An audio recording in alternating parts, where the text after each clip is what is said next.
Breaking news చూస్తున్నాం. Jani master episode లో మరో కీలక పరిణామం. నార్సింగ్ పోలీస్ స్టేషన్ కు జానీ మాస్టర్ భార్య సుమలత అలియాస్ ఆయిషా వచ్చారు. ఆమె ఇచ్చిన సమాచారంతోనే జానీ మాస్టర్ ను అరెస్టు చేసినట్లు తెలుస్తుంది. అయితే జానీ మాస్టర్ కేసుపై స్పందించేందుకు ఆమె నిరాకరించారు. ఇప్పటికీ ఈ కేసులో బాధితురాలు జానీ మాస్టర్ భార్య పైన ఫిర్యాదు చేసింది. ఈ క్రమంలో సుమలత అలియాస్ ఆయిషా నార్సింగ్ పిఎస్ రావడం ప్రాధాన్యం సంతరించుకుంది.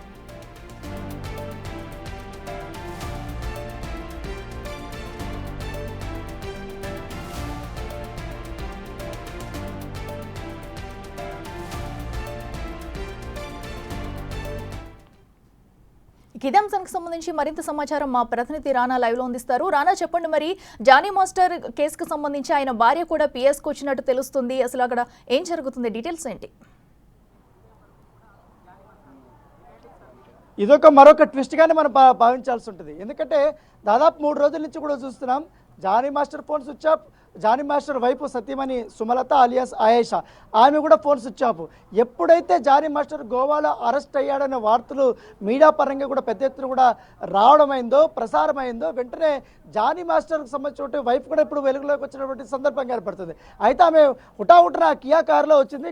కియా కారులోకి వచ్చి స్టేషన్లోకి వెళ్ళింది. స్టేషన్లోకి వెళ్ళిన తర్వాత అక్కడ ఉన్నటువంటి రైటర్తోనూ అక్కడ ఉన్నటువంటి ఎస్ఐతోనూ ఆమె బాధితురాలు ఇచ్చినటువంటి కంప్లైంట్కి సంబంధించిన కాపీను, అలాగే కంప్లైంట్ ఏమని ఇచ్చిందనేసి కూడా వివరాలు అడగడానికి ప్రయత్నించింది. అయితే పోలీసులు మాత్రం సున్నితంగా తిరస్కరించారు. ఎందుకంటే బాధితురాలకు సంబంధించిన ఏ ఒక్క వివరాలు మేము ఇవ్వడానికి ఉండదు, ఆమె ఏం అలిగేషన్స్ పెట్టింది అంతా కూడా మీరు కోర్టులో కావాలంటే తీసుకోండి, ఎఫ్ఐఆర్ కాపీ కానీ లేకపోతే కంప్లైంట్లో ఏం రాసిన అనే వివరాలు మేము ఇక్కడి నుంచి మేము చెప్పము అనేది సుమలతకి చెప్పినటువంటి పరిస్థితి ఏర్పడుతుంది. అయితే ఆమె 2 minutes 3 minutes అక్కడ వెయిట్ చేసింది. తర్వాత జానీ మాస్టర్ సంబంధించిన అరెస్ట్ విషయం గురించి ఆమె వాకప్ చేసినట్టుగా మనకి సమాచారం ఉంది. అయితే దానిపైన కూడా మాకు క్లారిటీ లేదని కూడా నార్సింగ్ పోలీసులు చెప్పినటువంటి నేపథ్యం ఏర్పడుతుంది. అయితే ఎఫ్ఐఆర్ కాపీ ఇవ్వడానికి మీకు ఏంటి ప్రాబ్లం అనేసి అడిగినట్టుగా తెలుస్తుంది. అయితే ఎఫ్ఐఆర్ కాపీ ఇవ్వడానికి మా రూల్స్ ఒప్పుకోవు, మీరు ఖచ్చితంగా కోర్టుని ఆశ్రయించాల్సిందంటూ కూడా పోలీసులు చెప్పినట్టుగా మనకు సమాచారం ఉంటుంది. అయితే వెంటనే బయటకు వచ్చినటువంటి సుమలత అలియాస్ ఆయేషా మీడియా ప్రతినిధులు ఆమెను ప్రశ్నించడం జరిగింది. ప్రశ్నించినప్పుడు ఆమె కొంచెం కోపంగా మాట్లాడింది.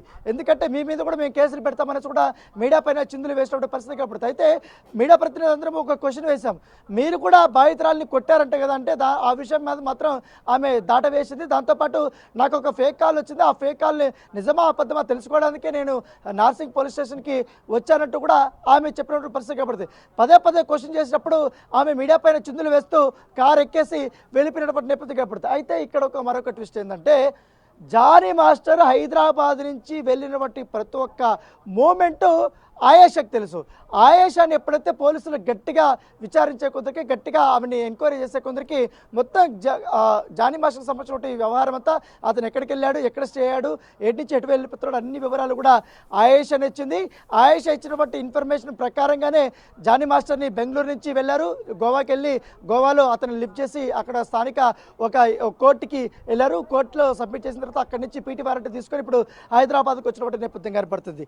అయితే ఎంత ట్విస్ట్ అంటే ట్విస్ట్, ఇన్ని రోజులు నాకు అసలు అందుబాటులో లేనటువంటి ఆయేషా ఒక్కసారిగా కూడా మీడియా ముందుకు వచ్చింది, ఒక్కసారిగా కూడా పోలీసుల ముందుకు వచ్చింది. పోలీసులకు అసలు అందుబాటులోకి రానటువంటి ఆయేషా నిన్నటి నుంచి కూడా వచ్చినటువంటి సందర్భం ఏర్పడుతుంది. అయితే తాను ఎక్కడికి పారిపోలేదని చెప్పుకోవడానికే తాను వచ్చినట్టుగా మనకు సమాచారం అవుతుంది. సో ఏదన్నమాటకని ఆయేషాకు కూడా ఇప్పటికే కేసు నమోదైంది కాబట్టి ఆయేషాను కూడా అరెస్ట్ చేసే అవకాశాలు కూడా ఉన్నట్టుగా మనకు సమాచారం అవుతుంది.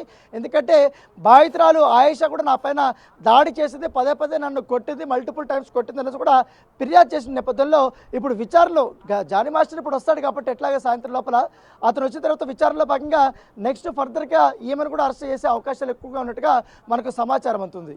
అయితే రానా, మరి జానీ మాస్టర్ గురించి మరి అతని భార్య చెప్పడాన్ని ఇప్పుడు మనం ఎలా చూడాలంటారు? అలాగే మరి జానీ మాస్టర్ వచ్చిన తర్వాత పోలీసులు కూడా ఆయేషాని తీసుకెళ్లి విచారించే అవకాశం ఉందంటారా? అండ్ మళ్ళీ మరొకసారి తను పోలీస్ స్టేషన్కి వెళ్ళి అతను కలిసే అవకాశం ఉందంటారు? డెఫినెట్లీ ఈ కేసులో చాలా క్లియర్గా బాధితురాలు, దాంతోపాటు మతం మారమని కూడా ప్రోత్సహించింది, నన్ను బెదిరించిందని కూడా బాధితురాలు చెప్పింది. దీన్ని ఖచ్చితంగా కూడా పోలీసులు పరిగణలోకి తీసుకుంటారు. ఎందుకంటే ఇన్ని రోజులు వాళ్ళ కాన్సన్ట్రేషన్ అంతా జానీ మాస్టర్ని పట్టుకోవడం పైన ఉంది. సో లొకేషన్స్ మార్చుతూనే ఉన్నాడు కాబట్టి ఎట్టకేలకు పట్టుకున్నారు. ఇంకా జానీ మాస్టర్ని పట్టుకున్న తర్వాత ఖచ్చితంగా నా వైపు కూడా పోలీసులు మళ్ళీ వస్తారు, నన్ను కూడా అరెస్ట్ చేసే విషయం ఉంటుందనే ఉద్దేశంతో ఆమె వచ్చిందనేది కూడా ఇక్కడ పోలీస్ సర్కిల్స్ లో వినిపిస్తున్నటువంటి మాటగా. అయితే ఏదేమన్నా కానీ ఆయేషా పేరు ఎట్లాగో ఎఫ్ఐఆర్ లో కూడా చేర్చే అవకాశం ఉన్నట్టుగా మనకు సమాచారం అవుతుంది. ఇప్పుడు విచారణలో తను చేసినప్పుడు నేరం ఒప్పుకుంటాడా లేదా అనేది జానీ మాస్టర్ విషయంలో మనకు తెలియాల్సింది. అతను ఇప్పుడు తీసుకొస్తాడు కాబట్టి విచారణ చేసిన తర్వాత ఆయన రిమాండ్కి తీసుకెళ్లే సమయంలో దాదాపు 3 గంటల 4 గంటలు కూడా విచారించే అవకాశం ఉంది. ఎవిడెన్స్ ముందు పెడతారు కాబట్టి ఆయన ఏం చెప్తారనేది కూడా ఒక ఆసక్తికరమైన పరిణామం. Right Rana, thanks for updates.